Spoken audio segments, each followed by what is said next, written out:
Hello everyone, Eva here and welcome to the next episode of Outside of Life, where I chat with inspiring artists and create various art-related videos. Before we go to the interview, I wanted to let you know that my course Storytelling with Color and Light is now available for you at artsideoflife.com/color. I designed the course for beginner and intermediate artists, breaking the big topic of color and light into smaller parts to help you understand the main concept so you can make your artworks appealing and believable. So check it out at artsideoflife.com/color. And now, let's go back to the interview. My guest today is modern day James, and in this episode we also talk about why it's important to think about the design challenges before you start drawing. James is an artist, designer, and musician known for his popular YouTube channel and Patreon. He started his career as a guitarist in a band when MySpace was still a thing, then studied at the medical school before he decided to fully pursue art. With his YouTube channel and Patreon, his goal is to create a forum where artists at all stages of their journey can come and learn and discuss fundamental skills necessary to creating successful art. James creates weekly tutorial videos, live streams, and teaches artists in person. And now, please welcome James and let's get to the interview. So welcome everyone to the next episode of Outside of Life, and I'm super happy to have James here. Hi! Hi! How's it going? Cool, and hope everyone is super excited as well. And let's just start with your background right away, and maybe you can tell us what was it like when you were a child and you decided, okay, I want to do art, or was it much later? Oh, it was so much later. The whole process was really weird. I kind of, throughout my whole life, I've been jumping back and forth between three different things. So when I was young, my mom was really insistent that I worked hard in school, did well in school. Anything below an A was not good. So yeah. And I remember I actually started playing music first. That was my first passion. And she would sit there with flashcards, making sure I studied, scales and all that stuff and learning how to read music. And, when I was young, I didn't really know the value of it. I didn't realize how important that was going to become. And then when I got into my teenage years, I started focusing on music pretty much exclusively. Mm-hmm. And I did that just I would pretty much moonlight in between going to high school. I would stay up at night till 3 or 4 in the morning and start playing guitar. Yeah. And I don't know, I got super obsessed with it. I started out just trying to do it for fun, trying to play some Green Day songs or something. But then after a while, I realized that I could get really good at fundamentals and be able to play whatever it was that I wanted to do. And it's kind of the same progression with art. Art kind of came as a side effect of that because when I was touring with my band and doing that, we didn't have a lot of money and we were young. So we needed to get t-shirts and album artwork and whatnot. So I just started drawing in between playing music so that I could have t-shirts and album stuff. Yeah. So then while we were doing that, I started making some money doing album covers for some other local bands, nothing too great or anything like that, but it's just a fun way to draw and get some practice in while making some money. And what else did I do? I did some tattoo designs. Nothing. I feel bad for whoever got those, but I look back. I'm like, oh shit, that person has that high school drawing tattooed onto their arm, and I feel really bad about it. But it was cool. It was cool. So that was the. Oh, I'm sorry. Go on. So sorry. How did you then find these first jobs? Was it you were somewhere on a tour, and then you just mentioned to someone oh, by the way, I do art? Yeah, I had the band actually did pretty well because. Mm-hmm. And before we get into social media marketing and all that, we had done well via MySpace. And so when we would play shows, we'd have the t-shirts available and the album covers and stuff. And some people liked them and they would ask, oh, who did your artwork? And I'd be like, oh, I did it. So just from word of mouth and stuff at first.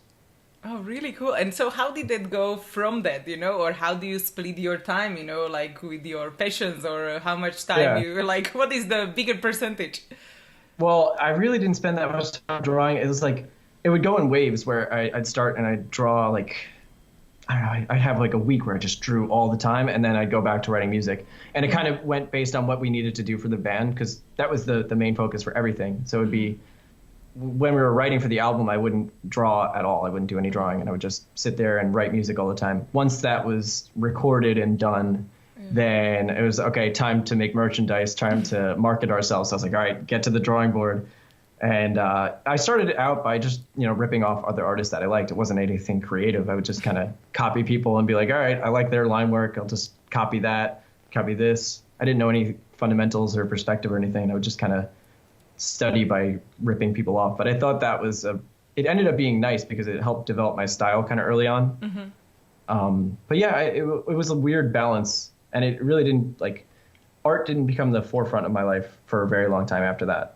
So how old were you where you were deciding, okay, I want to spend maybe more time on art or start a YouTube channel or all of that? All right, so I was, there's more to the story. So I went, I ended up leaving the band, went to college. When I was in college, I took biochemistry, and once you get into that program, they kind of lead you along the path of going to medical school. I went all the way, got 2 years, into my second year of medical school, and finally I said, you know what? I hate this. I need to do something creative. And I came home one day and I said, Mom and Dad, I quit. I'm not doing it anymore. And I said I'd always wanted to do something in video games, and I really liked video game design. And I said, screw it. I'm just going to focus on that. And so that was, I think I was 23. And how was the conversation what you had with your parents, about the big change? Not good. They were, at first they were really pissed, for lack of a better word. They were not pleased, but I think they had seen how driven I was. And, with the band early on, I had kind of had some sort of experience doing creative stuff and kind of making a living off of that. So they were immediately really shocked. But then after, within a few weeks, they were pretty okay. I mean, they were on board with it. And they're such, great, loving parents that they wouldn't, they were just very nice about it. And what was going on in your head, in this kind of transition, what were you thinking about? And I was freaking out. I was like, I was like, did I just make the worst decision of my life? Did I decide to leave this future path that I spent 6 years, because you have to go through undergrad and then applications and stuff. And, I didn't know what I was going to do, but I knew immediately that I was so much happier doing it. And I felt like for the first time in my life, I kind of made a decision that was exclusively for myself and not to please anybody else. Yeah. And what helped you to progress the most? Oh, that's tough. I think honestly, just reading books and studying from people that are much better than I am. Yeah. And I picked up Scott Robertson's How to Draw, and from then I was just like, it was just that for hours. And did you have a special process of studying, or going book by book, or did you take it as an anatomy, then I would study something else, or kind of what helped you to improve the most? I think, so I tried to break it down in steps, and I'm still doing that, where I thought back to how I learned guitar and music. When you learn music, the way you do it is you start out by learning scales. You start out by developing it that way. You develop your fundamental skills. And I always thought it's okay, if you're trying to write a song, well, you're not going to write any good songs until you understand style, until you understand scales, all that stuff, all the fundamental stuff. So I didn't really, I think what helped me was that I didn't get bogged down with trying to make finished pieces, because I knew all my finished pieces within the first 5 years are going to suck. And I still think that. I'm just all right, I still think every finished work is going to be garbage. I'm just going to keep doing my fundamentals and studying. So I would do it step by step, where I started out with Scott Robertson's How to Draw, and I said, all right, I can really see the benefit of perspective, because if you look at Kim Jong-gi or any of those artists that really have mastered perspective, you can see how liberating it is when you can draw it in any angle. Yeah, when so you know it I said, already. So I said, okay, I'm going to spend as much time as I need to hone this skill of being able to rotate primitive forms and these basics. So I don't want to just know it. I want to have it so comfortable that I don't need to think about it ever.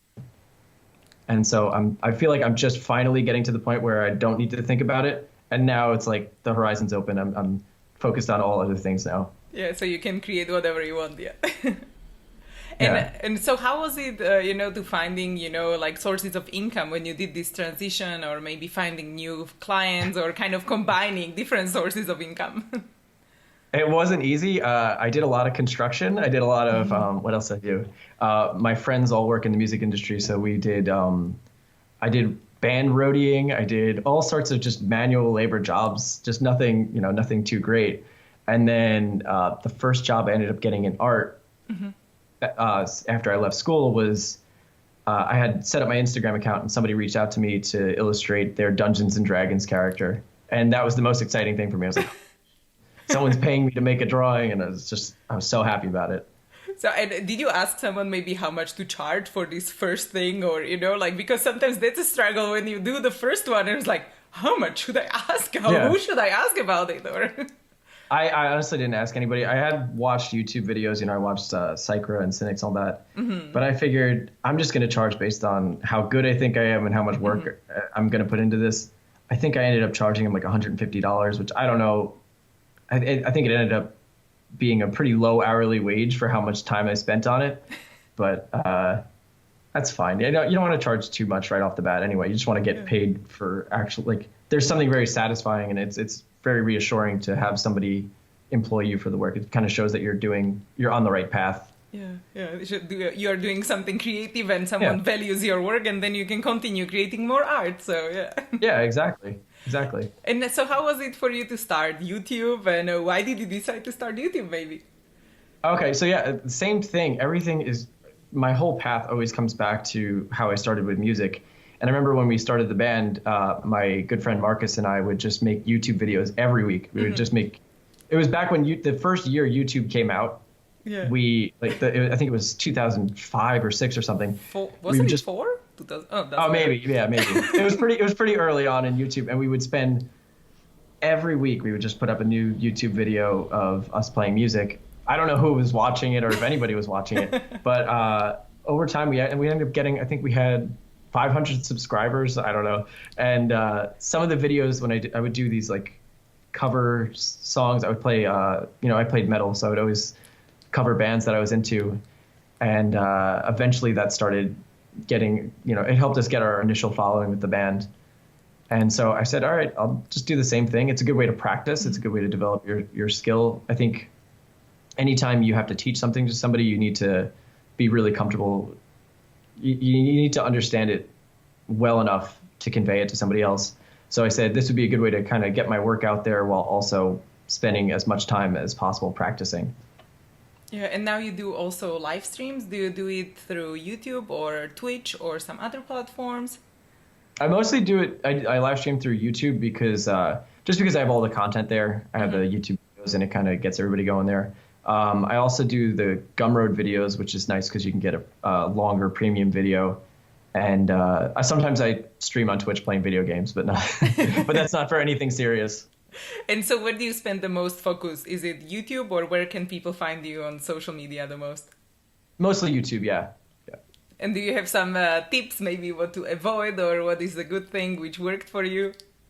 All right, so if you're gonna make a YouTube channel, I'd say avoid vlogging. Avoid vlogging in the suicide forest. Logan Paul taught us all a lesson. That was not good. Yeah, no. A good tip is, I think, try to find something that, like, if you're watching a video, try to find what you don't like about it, and then say, okay, what would I do better? And that goes for anybody watching my videos. Say, hey, you do this wrong, or I think you could do this a little bit better, and then try to improve on that. And there's no right way to do anything. There's always going to be variations on some sort of subject. I think I started watching Fang Zhu's videos. I don't know if you know him. Mm-hmm, yeah. And I remember in one video he said, he was talking about teaching art fundamentals like perspective and all that stuff. And he said, but I don't think anybody would want to watch it here on YouTube. And I was like, I don't think so. I think there's a big market for it. And don't get me wrong, I love his channel. It was like that was kind of like my favorite YouTube channel at first. Mm-hmm.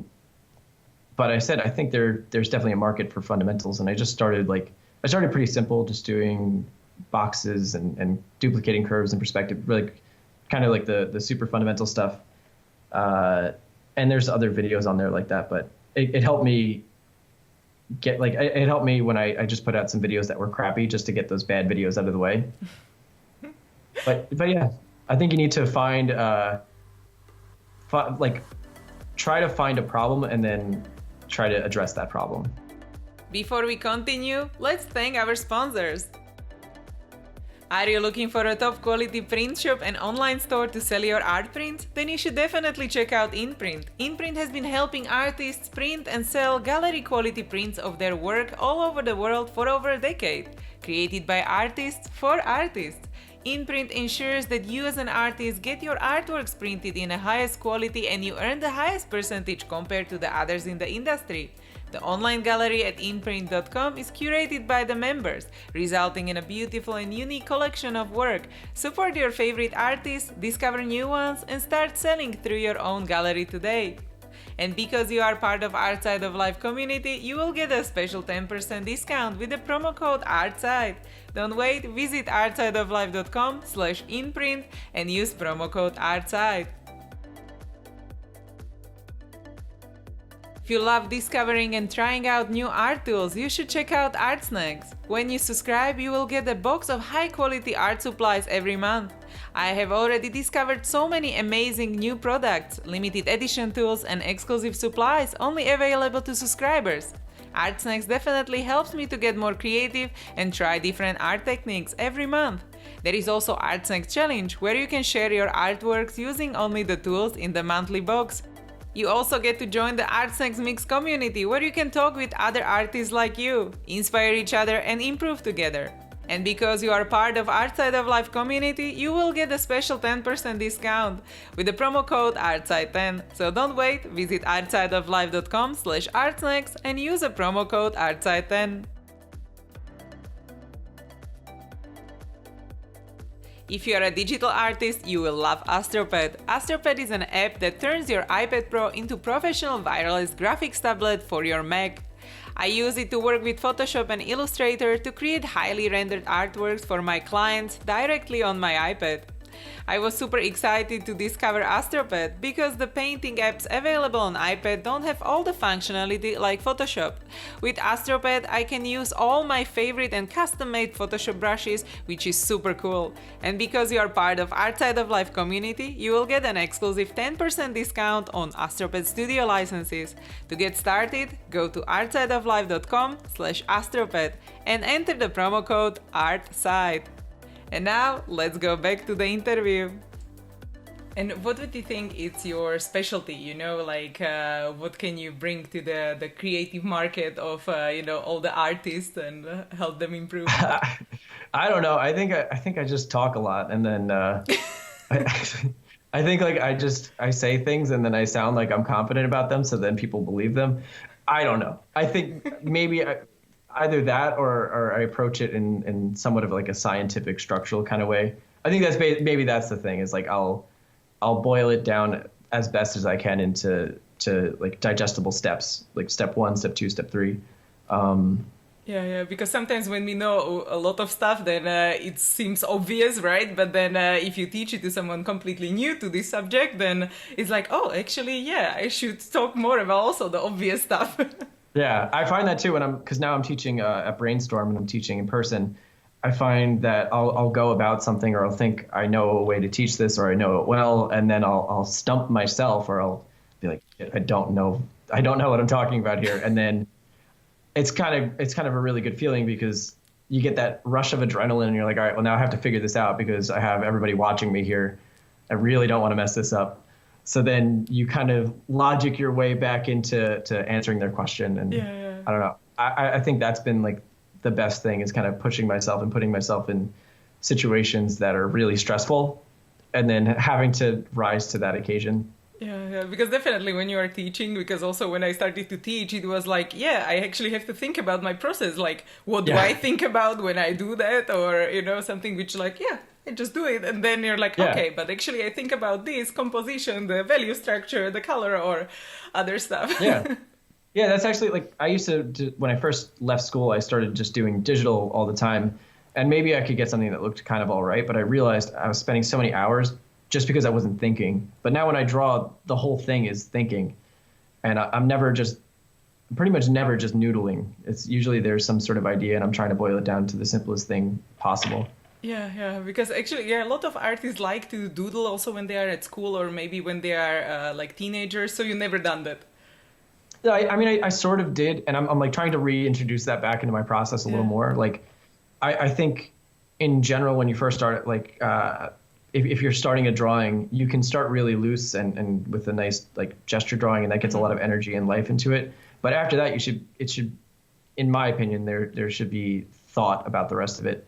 Yeah. There's so many artists that I know and love that don't think that way. So that's just my opinion on it. I don't want to say that there's one right way to do it. But I think in general, I try to go about it where I'm thinking about each thing consciously and making, like, it's a series of decisions that I'm making, not just some sort of process that's happening without my control. Yeah, definitely. Because every artist or everyone creative has different process. So maybe you can share some of the big steps of your artistic process.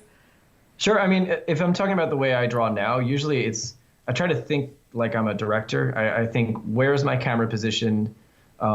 What's the lens that I'm going to be using? And then what's the character doing? For me, part of the flaws of this process is that it's inherently stiff, and like for me, the whole struggle is trying to loosen up and be a little bit like get more gesture and life into the drawings. But I think the benefit of working this way is that I can start to draw in any angle. So I kind of go back and forth. Whereas like when I'm studying, I'll try doing gesture drawings really loose.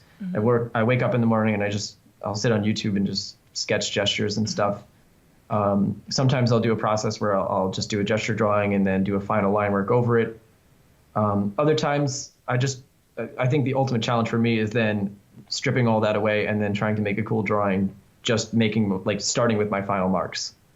And I've heard that referred to as direct drawing. That's what I call it. I don't know if that's what it is. I'm not sure how it is called. Yeah. But like when you watch a Kim Jong-gi, and he sits there and every line that he makes is just, yep. That's where I want to be. I'm definitely light years away from it, but that's kind of like where I'm trying to go. I want to do it in my own style, but I think the ability to think before you make your mark is really cool, and that's kind of how to approach it, right? Yeah, definitely. Yeah. And so, how do you plan your time? As you mentioned, do you do something like a daily ritual, like which helps you to like be successful? Maybe meditation or something like that.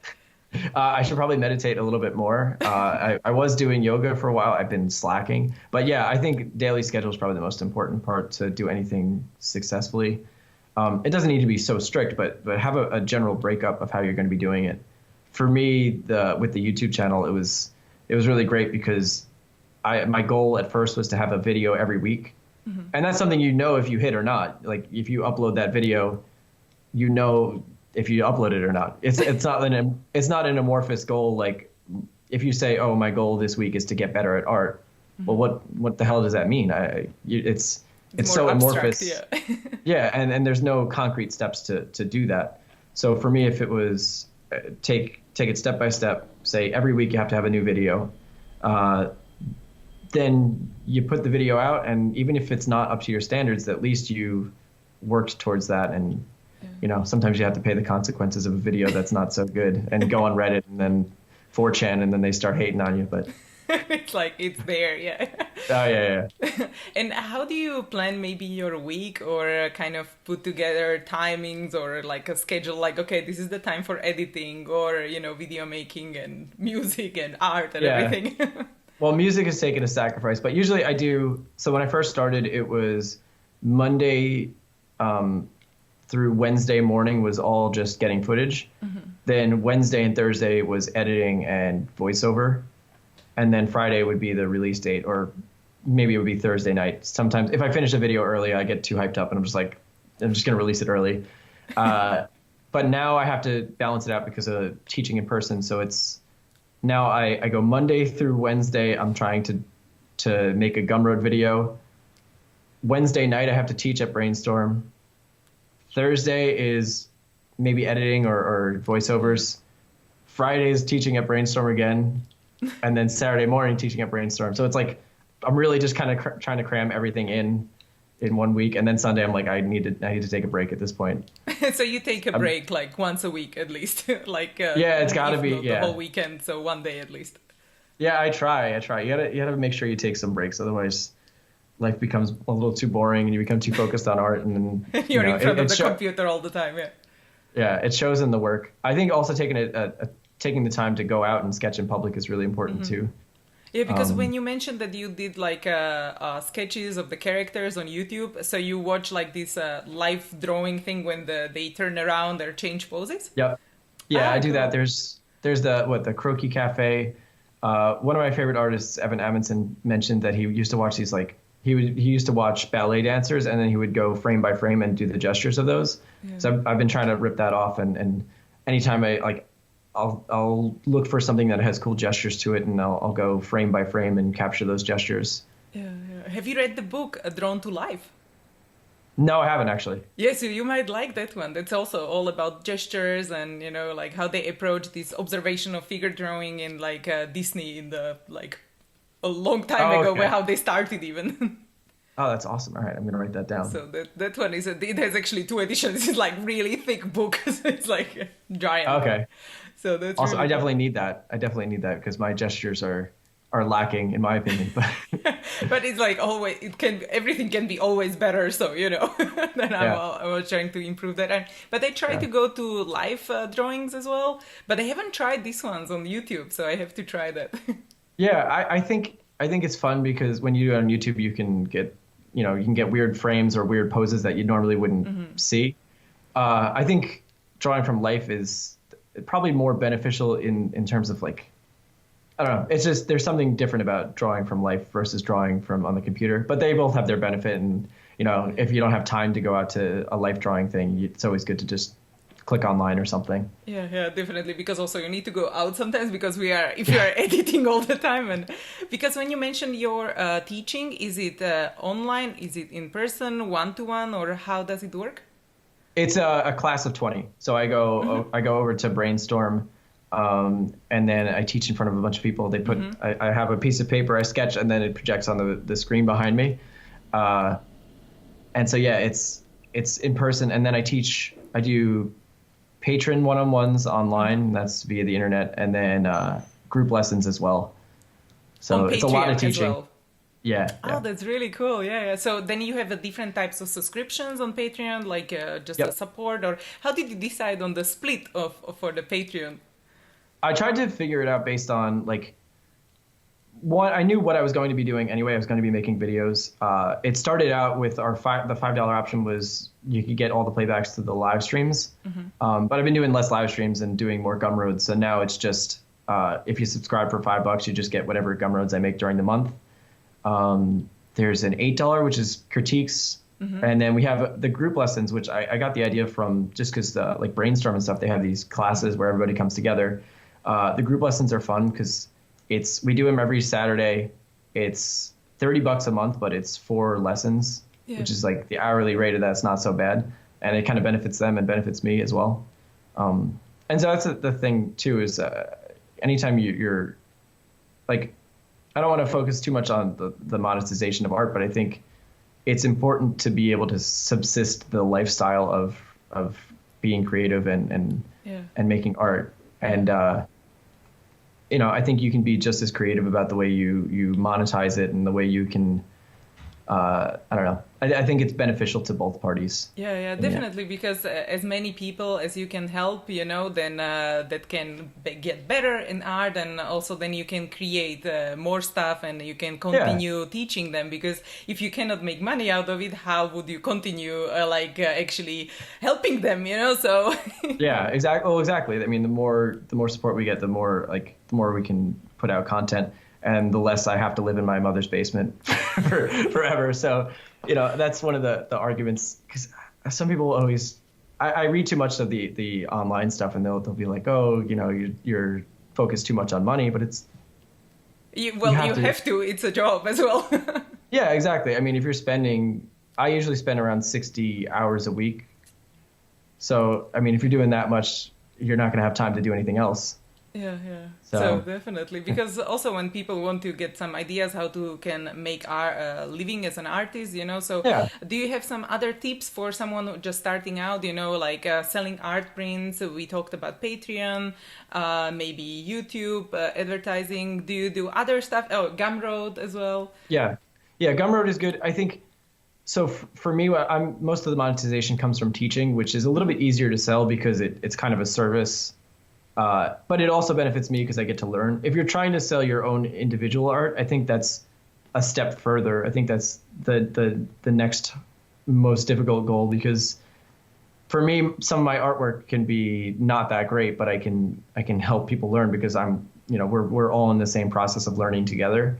Uh, I I have the approach that, again, taking things and breaking them down into steps. I think for me, my first step is teaching and starting my career, which I'm doing now in teaching, and then gradually I want to phase into just doing pure illustration. I think that's a really hard position to get into, but you can do it with things like prints, putting your work out there online, and trying to be active and engage an audience. Yeah, yeah, definitely. Because if you talk with your community, you can, just yeah, help more people. That's Yeah, the main yeah. thing. Yeah. And when you're creating your artworks, is there some tools you cannot live without? Maybe a favorite pen or some brand. You're like, okay, this is the best thing ever. Well, I'm always changing. I've been like, I like these woodless pencils. I think are really good. There's this Paper Mate pen that I found that's really like, it's this kind of a brush pen type thing that one of my students just gave to me, and I've just been using it every day.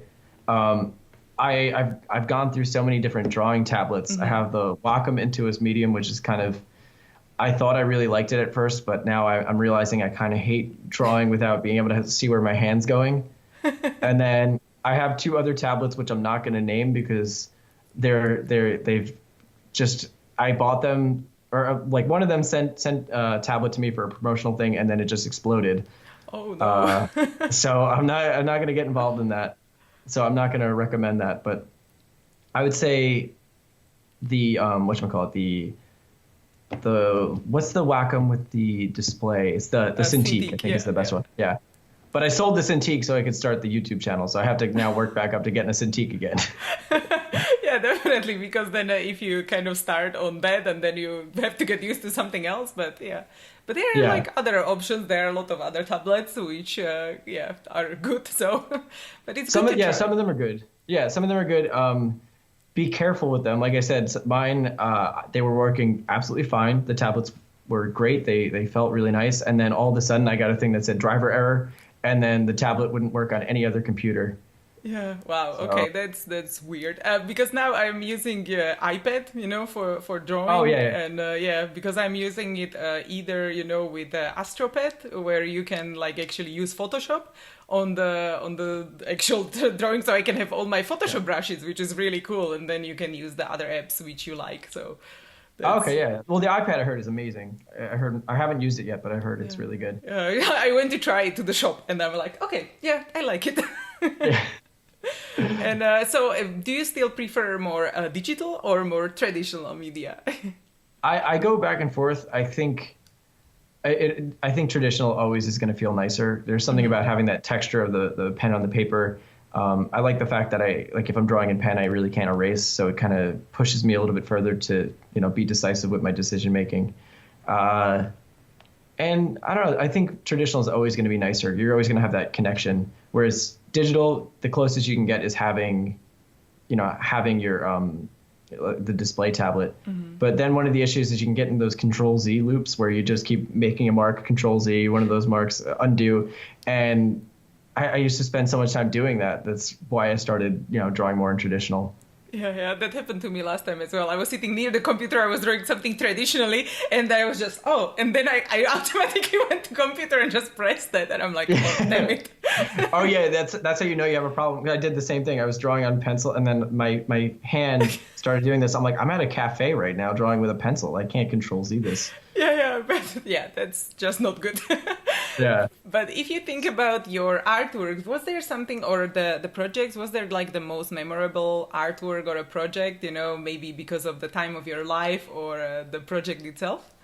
Oh, I don't know. It's been so like everything has been so brief with my career here because I started on YouTube about 9 months ago, and Oh, it's the I only same. start yeah Cool. I only started making money from it about 5 months ago, and I mean so far just been making these videos has been the most intense project because it feels like a blur where I'm just struggling and trying to wrap my head around all these new ideas and concepts and then teach them to people. I think right now I have a lot of projects that I'm excited about in the future. Um, but before we get into that, let's see. There's Brainstorm, which I'm teaching at right now, and it's really it's been a really crazy experience. I think the most finished work is actually not even artwork. I'm working on creating a drawing book, and that's been an interesting process because again, going with the idea of like breaking each of your processes down into steps, it's been cool to do that and sort of just go and write out my thoughts, and it's I don't know, it's very enlightening.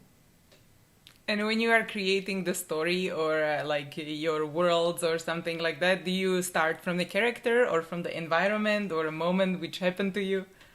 I think I typically start with characters, but I think it can be cool to start with your environments because so much of the environment is what affects how characters are developed. I mean, the materials you use for clothing, the types of clothing you would be wearing, all that stuff is dictated by the environment. So I think in general, were I to start creating more worlds, I would definitely start with the environments first. Yeah, super cool. And so what about the projects you are, excited about for in the future, what you mentioned? Okay, yeah. All right, so I have these rule sets that I've created for a board game, which I'm really excited. I'm going to do I want to illustrate that and maybe get a team together and we'll create all these different pieces for a board game. I've tested it out I've taken like Settlers of Catan, Risk, a couple other board games and mashed all the pieces together, and we've been playing this and like kind of beta testing this board game, and it's a ton of fun. Yeah. So we have the rule book written up, and we're just going to get on making those illustrations and then hopefully have that out maybe sometime next year. Oh, cool. That's quite soon.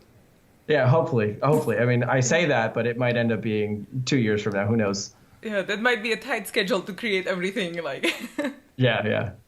Definitely. And so how do you do your networking, or how do you, start these new projects, or, as you mentioned, that starting teaching and all of this kind of finding new opportunities for yourself?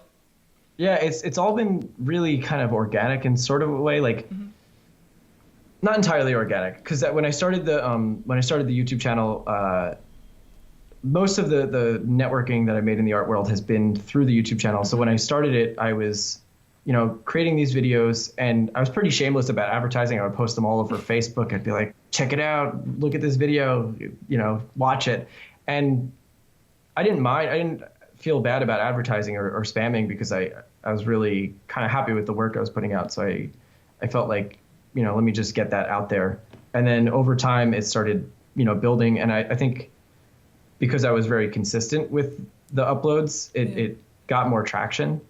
And then when I knew I was kind of onto something was when I was doing my live streams, and a lot of the professionals, the people that I looked up to started showing up and being like, hey, what's going on? Yeah, cool. Like what you're doing here. I remember Cynics showed up, Proco, if you've heard of his channel. And he was also on the interview here. Oh, okay. Yeah. He's amazing. And he showed up, and I was like, oh, shit. Now I'm like, I feel like I'm doing something right. And then John Park, I don't know if you're aware of him either. He showed up on the live stream, and then we ended up emailing each other after the live stream. Okay. And he came on in for an interview, and then in the interview he offered me a job. Yeah. So nice. then, which I thought he was kidding at first. I was like, are you serious? And it just all sort of fell into place over time. And now, since I've been here in California, it's kind of like the haven of artists. So so many people are around here. It's ridiculous. Yeah, and do you go also for some other events, like some cons or like festivals or I don't know, live sketching as you talked about? I, I haven't gone to any of the conventions yet. We're trying to set up, John and I are trying to set up a booth for CTN. So I'm going to try to get the book finished before that so we can release it there and everything. But so far I haven't been doing any of that.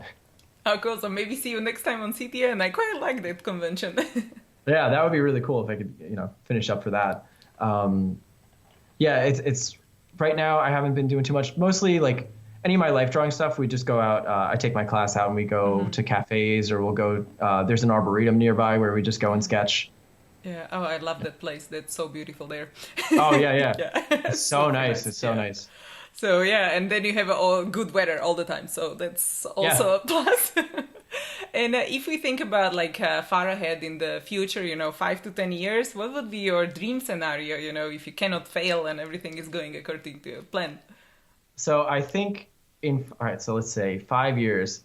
I kind of want to have a group of artists working on this channel with me, like the Modern Day James channel, and we'll all contribute things that we're better at. Like there's so many people that are way better at painting and I'd love to have them contribute. I kind of want that to be like its own running entity. And then I want to be kind of taking the Karl Kapinski, Kim Jung-gi route where I'm like releasing sketchbooks and selling sketchbooks like that, because that allows, there's so much freedom to that because I can, whatever I feel like drawing that day, I can sketch it and, compile that and release that as a sketchbook.